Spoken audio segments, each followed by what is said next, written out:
Shalom e bem-vindos a Via Rapta Israel, uma frase do hebreu que significa amarás a Israel. Esperamos que vocês fiquem conosco durante os próximos 30 minutos, porque nosso professor Dr. Baruch vai compartilhar um estudo expositivo da Bíblia. Dr. Baruch é professor titular no Instituto Zera Avraham, com sede em Israel. Ainda que todas as aulas no Instituto são dadas em hebraico, o Dr. Baruch fica feliz em compartilhar este estudo semanal com dublagem em português. Para mais informações sobre nosso trabalho em Israel, visite nosso site amarasaisrael.org. Fiquem agora com o Dr. Baruch e a aula de hoje. Se você é um seguidor de Jesus, tem um grande potencial. Mas esse potencial só se cumprirá quando você se comprometer com o programa de Deus e quando se submeter à sua vontade. Só aí Deus te usará e você fará valer esse grande potencial. A pergunta é: você realmente deseja cumprir a vontade de Deus? Digo com muita frequência que o maior problema dos cristãos hoje em dia é esse, que nos ensinaram e acreditamos em uma mentira. E é que Deus está na minha vida de pé, parado ao meu lado, para me ajudar a cumprir meus sonhos, meu suposto destino, o que eu creio que é o correto. Isso não é bíblico. Isso não é bíblico, nem fará que cumpra os propósitos de Deus.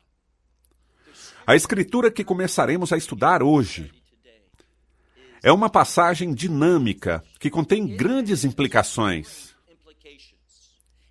Foi assim há 2000 anos e seguirá sendo durante toda a história até o final dessa era e o estabelecimento do reino de Deus. Bem, dito isso, tomem suas Bíblias e vamos comigo ao capítulo 10. Na sua maior parte, o que estudaremos hoje está no capítulo 10. Mas antes de chegar ali, quero que revisemos os últimos 2 versículos do capítulo 9. E por isso é que comecei falando desse grande potencial. No capítulo 9, lemos iniciando o versículo 37. Logo, ele falou aos seus discípulos. Obviamente, Yeshua, Jesus de Nazaré, falou aos discípulos. E notem o que diz: a seara é grande. Existem muitas versões que traduzem essa palavra como abundante. E está bem, mas literalmente é uma palavra para muito ou grande em quantidade. Mas há um problema. Os obreiros são poucos. E eu acredito que ele está falando a você e a mim nessa passagem, também porque insisto que mesmo quando houve um cumprimento histórico disso, tem ramificações que transcendem o tempo. Implicações que vão além do tempo, pois os obreiros são poucos. Portanto, o que é que devemos fazer? Diz aqui: portanto, roguem ao Senhor da seara que coloque obreiros à sua colheita. Notem que não diz que envie, mas que coloque, ponha obreiros. E quero traduzir isso de forma literal, porque colocar obreiros significa que ele é quem empodera. Ele é quem causa e produz. Assim que orem para que ele faça justamente isso. Que você e eu tenhamos também um papel nisso. Agora, passemos ao capítulo 10. No capítulo 10 de Mateus, encontramos essas palavras. E chamando diante dele os seus 12 discípulos. Então, uma vez mais, Yeshua fala, e há uma ênfase não só nos discípulos, mas nos 12 discípulos. Sabemos que o número 12 é muito importante e está relacionado com Israel. Temos que derivar isso do texto de uma maneira preferencial. Os 12 discípulos de Yeshua foram enviados às ovelhas perdidas de Israel. E veremos por que Israel precisa prestar contas, em um sentido espiritual, para poder cumprir os planos e propósitos de Deus. Não creiam no falso ensino de que Deus já desistiu de Israel, que ele substituiu Israel. Sabem quem conhece muito bem que os planos de Deus para estabelecer seu reino gira em torno de Israel? Satanás. E por isso é que ele é antissemita. Por isso é que com tanta frequência, através da história, destruiu ao povo judeu. Por isso o mundo é contra o estabelecimento da nação de Israel e de que o povo judeu habite em sua própria terra, na Judéia e em Samaria. Eu vivo em Israel, em Ashdod, uma cidade no litoral do Mediterrâneo, uma das 5 cidades que Deus disse que entregaria ao povo judeu e que era dos filisteus. Na minha cidade já não vivem filisteus, mas 250 mil judeus.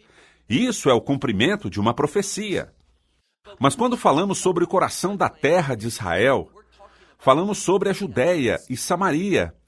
E ali é onde o mundo quer criar um Estado palestino.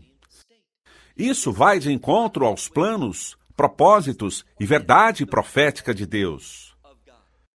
Mas não se enganem. Entendam que esses 12 discípulos estão relacionados, e o veremos de uma maneira muito clara com um povo, a terra de Israel. Assim que, falando com seus 12 discípulos, notem o que acontece.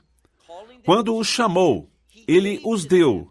Notem a seguinte palavra, autoridade. É a palavra grega exousia. Já o disse anteriormente, e requeremos de 2 palavras no português para extrair seu significado completo. Essas palavras são poder e autoridade. Essa é a implicação. Só quando nos submetemos à sua autoridade que teremos poder para cumprir seus propósitos. A autoridade vem com um propósito. Você se submete ao propósito, então receberá poder para cumprir esse propósito. É o que ele está fazendo aqui. Chamando os 12 diante dele, os deu poder e autoridade.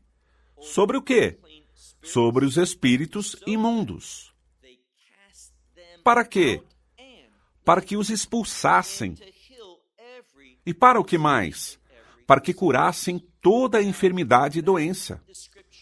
Essa descrição é muito significativa. Já vimos em algum momento da história na qual não tenha tido a presença de nenhuma atividade demoníaca e nenhuma enfermidade ou doença? Não é assim. Ainda que já fomos chamados a lutar contra isso. Mas esse termo, entendam, é uma descrição do reino. Supõe-se que façamos a obra do reino.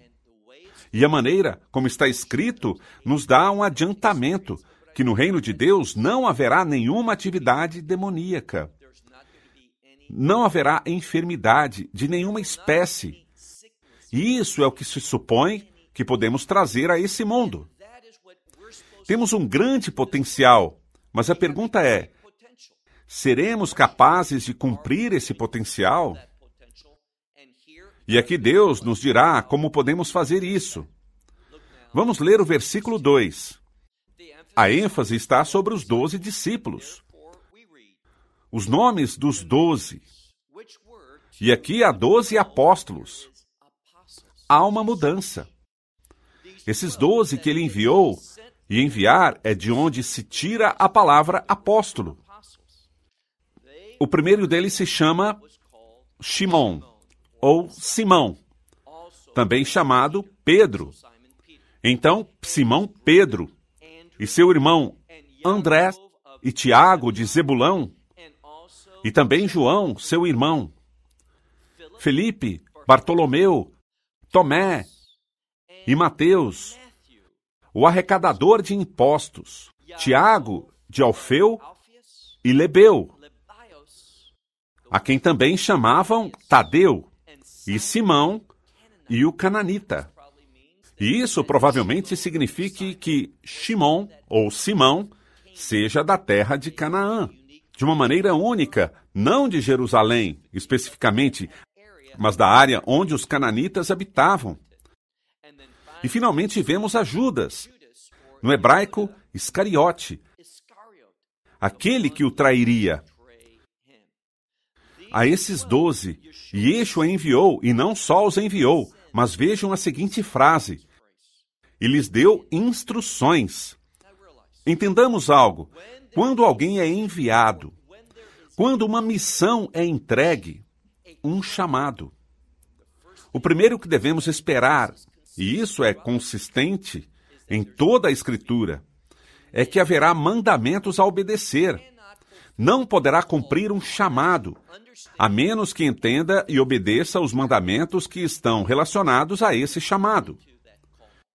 E os mandamentos aqui são mais informativos. Vejam agora a segunda Escritura, segunda parte do versículo 5. E Yeshua os instruiu dizendo, pelos caminhos das nações. E essa é uma palavra para estradas. E não viajem pelas estradas das nações. Não as transitem, nem vão por elas. Tampouco entrem na cidade dos samaritanos. Bem, alguns entenderão. Não deixem Israel e não ministrem nesse tempo aos samaritanos. Os samaritanos eram pessoas que deram as costas à autoridade da Escritura, deram as costas ao conselho de Deus e adotaram uma tradição pagã, mesclando-a com alguns costumes do judaísmo, mas não com todas. Se trata de um povo confuso que rejeitou a autoridade de Jerusalém. Por tal motivo, lemos aqui para que eles não percorram o caminho das nações, nem entrem nas cidades dos samaritanos. Mas, ao contrário, diz, e a primeira palavra aqui é a palavra dei. Ao contrário disso, ele tem uma ordem distinta. Ao contrário, melhor se dirijam. E aqui está a mensagem. As ovelhas perdidas da casa de Israel. É muito importante que entendamos isso.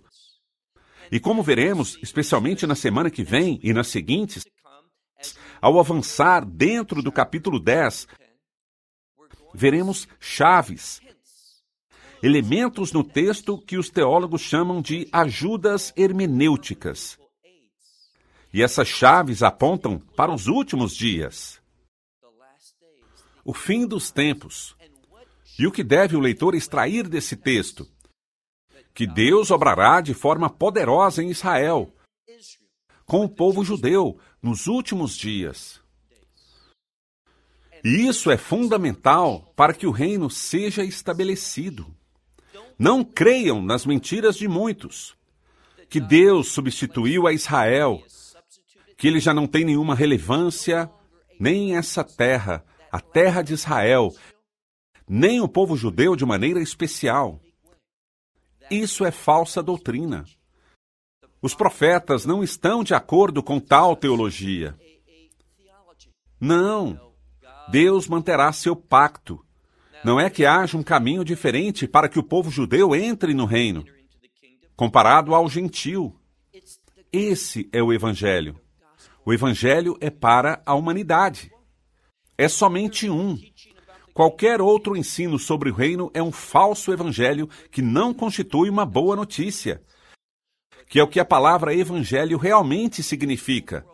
Mas Israel terá um papel fundamental, e isso veremos à medida que avançamos no capítulo 10. Mas vejamos agora nosso texto. Diz: ao contrário, vão as ovelhas perdidas da casa de Israel. E enquanto avançarem, proclamem dizendo que o reino dos céus está próximo. O que isso nos diz? Isso diz ao leitor que há um reino e o que existe no céu, e que esse reino que reside no céu vem à terra. Por isso é que o Messias regressará. E veremos nas seguintes semanas, nesse 10º capítulo, que haverá uma ênfase no regresso do Messias. No que ele fará, quando regressar pela segunda vez, a fim de estabelecer o reino de Deus. E aprenderemos também outras chaves do texto que nos ajudarão a estar preparados para esses últimos dias. Assim que diz: enquanto avançarem, proclamem dizendo que o reino do céu está próximo. E logo no versículo 8, vemos 4 coisas. Unicamente 4. Por que 4? Ele está falando que essa mensagem irá para as ovelhas perdidas de Israel, mas tem implicações para todo mundo. Entendamos que Israel é um instrumento de Deus criado para um propósito. E esse propósito é abençoar as nações, trazer a verdade de Deus, seu poder, sua autoridade a esse mundo, para que todas, potencialmente, todas as famílias da terra sejam abençoadas. Agora, serão todas as famílias? Não. Mas Deus já deu a purificação, a redenção para todo o mundo. Mas para ter acesso a ela e recebê-la, temos que atuar com fé. E de qual fé falamos? De receber o Evangelho, reconhecer o nosso pecado e crer no que o Messias fez na cruz, o derramamento do seu sangue que morreu nessa cruz, mas que se levantou dentre os mortos no terceiro dia, demonstrando sua vitória. Essa é a mensagem para a humanidade, judeus e gentis por igual, para a salvação. E se você rejeita isso, verá o resultado no final do nosso estudo. Lemos o versículo 8 e diz 4 coisas que devemos fazer. Aos enfermos, curem. Aos leprosos, limpem. Aos mortos, ressuscitem. E aqueles que se encontrem endemoniados, liberem-nos. 4 coisas. Escutem com atenção novamente. Aos enfermos, curem. Aos leprosos, limpem. Aos mortos, ressuscitem. E aos demônios, os expulsem. Por que 4? Porque 4 é um número global que se refere ao mundo e Deus quer estender essas coisas a todo o mundo. E Israel é a ferramenta para cumprir justamente isso. Agora leiamos o final do versículo 8. De graça receberam. De graça deem. Não se trata do que recebemos. Recebemos a salvação, que é tudo. Recebemos que nossos nomes sejam escritos no livro da vida do Cordeiro. Isso garante nossa presença eterna no reino de Deus. Assim que, de graça, receberam. Ele pagou o preço. Ele fez possível a ativação em mim de uma realidade eterna. De graça o recebi, e agora devo dar essa mesma mensagem de forma gratuita. Faça a obra do reino gratuitamente. Isso é o que ele instrui aos discípulos. Diz: outro mandamento: não adquiram ouro, nem prata, nem cobre nos seus cinturões. Isso se refere ao lugar onde as pessoas levavam seu dinheiro, uma bolsa para levar o dinheiro. Ele diz: ao servir, não o façam para obter um ganho. Isso não se trata de uma prosperidade terrena. Isso é um falso ensino.